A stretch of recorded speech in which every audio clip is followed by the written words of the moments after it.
warahmatullahi wabarakatuh. Perkenalkan, saya Nabila Asalul Salsabila dari kelas 11.1 nomor absen 23. Pada kesempatan kali ini, saya akan mempresentasikan mengenai peristiwa Rengas Dengklok. Ada 4 materi yang akan kami sampaikan. Pada tanggal 6 dan 9 Agustus 1945, bom atom meluluh lantakan kota Hiroshima dan Nagasaki. Berakibat, Jepang mengalami kelumpuhan kondisi politik dan juga ekonomi.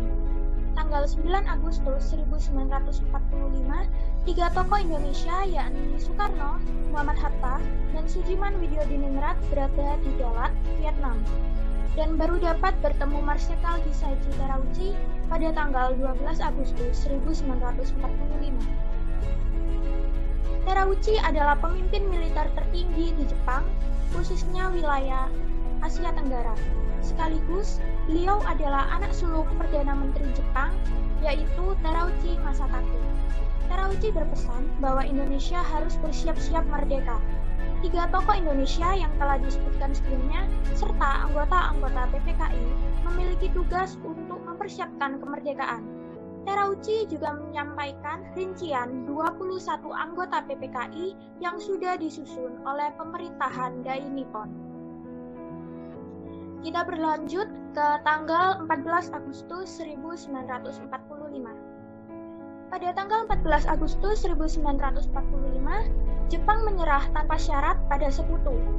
Kaisar Hirohito mendeklarasikan di radio Jepang bahwa Jepang menyerah. Berita tersebut ternyata diketahui oleh Sultan Syahrir yang tengah melakukan gerakan bawah tanah untuk mempersiapkan kemerdekaan tanpa bekerja sama dengan Jepang.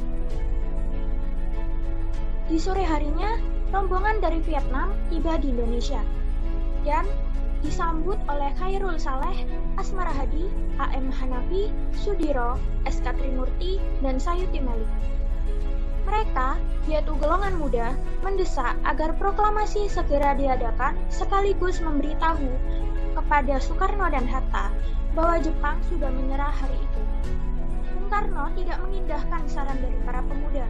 Beliau memilih pergi dan mengatakan bahwa pembicaraan tersebut tidak seharusnya dibicarakan di sini dan harus dibicarakan di tempat lain. Kita berlanjut ke tanggal 15 Agustus 1945. Sultan Syahrir akhirnya memutuskan untuk bertemu dengan Soekarno dan Hatta. Beliau membicarakan tentang detik-detik kemerdekaan, namun masih sama seperti sebelumnya. Soekarno menolak mempercepat kemerdekaan.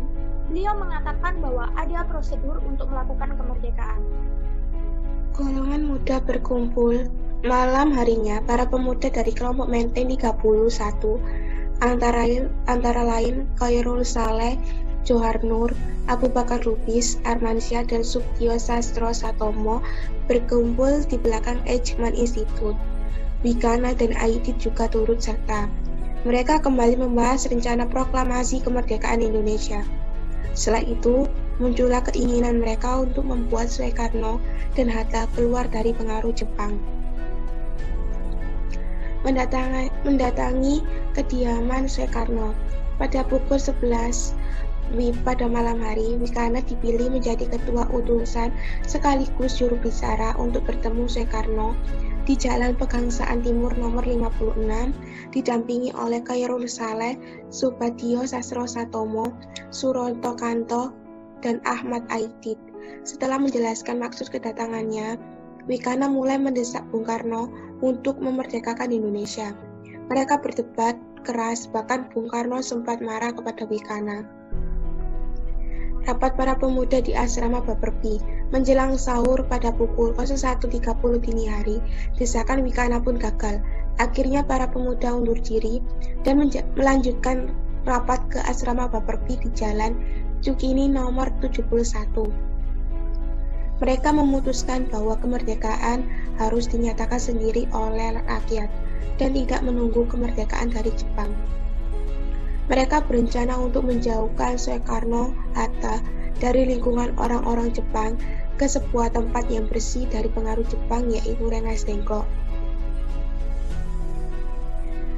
Yang keempat, pada 16 Agustus 1945, membawa Soekarno dan Hatta ke Rengas Dengklok. Keberangkatan Soekarno-Hatta menuju Rengas Dengklok. Pada 16 Agustus 1945 dini hari, golongan muda meluncur dari Cikini dengan membawa 2 mobil untuk membawa Soekarno dan Hatta ke Rengas Dengklok. Pada pukul 6 pagi, mereka tiba di Rengas Dengklok. Mereka turun di rumah camat lalu melanjutkan perjalanan melalui sawah dan sungai sehingga sampai di rumah Jiao Siesiong. Kediaman Jiao Siesiong. Mereka sampai di kediaman Jiao Siesiong untuk berdiskusi. Untuk menjamin keamanan si pemilik rumah diungsikan oleh anggota PETA setempat ke tempat lain untuk berjaga-jaga apabila ada penggerebekan oleh Jepang. Hanya Soekarno, Hatta, Sukarni, Fatmawati, dan Guntur yang masih bayi mendiami rumah tersebut. Peristiwa penculikan tersebut, selepas diculik, Soekarno-Hatta akhirnya bersedia kembali mengadakan proklamasi setelah ia kembali ke Jakarta. Golongan tua dan golongan muda pun menyepakati keputusan bahwa proklamasi kemerdekaan harus dilakukan di Jakarta. Pada sore hari, mereka memutuskan kembali ke Jakarta. Pada pukul 8 malam, mereka tiba di Miyakodori, kediaman Hatta, lalu Soekarno-Hatta melanjutkan ke rumah Laksamana Maeda dan bermusyawarah tentang proklamasi. Pertanyaan tambahan, menurut kalian Indonesia sudah merdeka atau belum? Menurut saya, secara diketahui bangsa lain sudah merdeka, tetapi menurut saya belum, karena banyak warga Indonesia yang belum memiliki pekerjaan, karena warga Indonesia belum bisa mengolah kekayaan alam sepenuhnya, sehingga kekayaan yang ada di Indonesia diolah dan dikuasai oleh bangsa lain. Selain itu, banyak anak-anak Indonesia yang putus sekolah, terjerumus pada pergaulan bebas, serta banyak sekali kasus korupsi, pelecehan anak dan wanita. Hal itu yang menurut saya Indonesia belum dikatakan merdeka. Menurut pendapat saya, secara harfiah, Indonesia sudah merdeka. Sejak proklamasi diproklamirkan pada tanggal 17 Agustus 1945 dan sudah diakui oleh negara lain dan juga dunia. Merdeka dalam hal ini adalah terlepas dari penjajahan dan intervensi negara lain. Tujuan kemerdekaan adalah untuk mencapai kesejahteraan masyarakat Indonesia. Namun, hal itu justru belum tercapai. Terbukti dari warga asli Indonesia masih sulit mendapatkan lapangan pekerjaan. Akan tetapi, warga asing dengan mudah masuk dan bekerja di negeri ini. Kemiskinan juga menjadi konflik yang sering dijumpai di kehidupan masyarakat. Dan tak jarang konflik antar daerah juga kerap terjadi. Dengan demikian, dapat diambil kesimpulan bahwa Indonesia sudah merdeka secara harfiah sejak 17 Agustus 1945. Namun, kemerdekaan itu masih belum dirasakan oleh seluruh warga negara Indonesia. Jika nanti kamu menjadi pemimpin bangsa, maka kamu ingin Indonesia jadi apa atau harapan kamu apa? Jika saya menjadi seorang pemimpin, saya ingin membuka lapangan pekerjaan yang dapat menyediakan pekerjaan bagi warga yang belum memiliki pekerjaan sehingga kondisi ekonomi Indonesia semakin membaik. Selain itu, saya ingin menggratiskan biaya pendidikan sampai S1 agar anak-anak Indonesia dapat memiliki pendidikan yang baik dan meraih gelar sarjana tanpa khawatir akan biaya sehingga dapat mencari pekerjaan yang layak. Jika saya menjadi pemimpin bangsa, saya ingin kemerdekaan yang telah diproklamirkan oleh Bung Karno dan Bung Hatta 75 tahun yang lalu dapat dirasakan oleh seluruh masyarakat Indonesia. Saya akan meningkatkan pembangunan infrastruktur di seluruh wilayah di Indonesia tanpa terkecuali, terutama untuk bidang pendidikan, sehingga anak-anak yang tinggal jauh dari kota bisa tetap melanjutkan pendidikan dan di dewasa nanti bisa mendapatkan pekerjaan sesuai potensi yang dimiliki.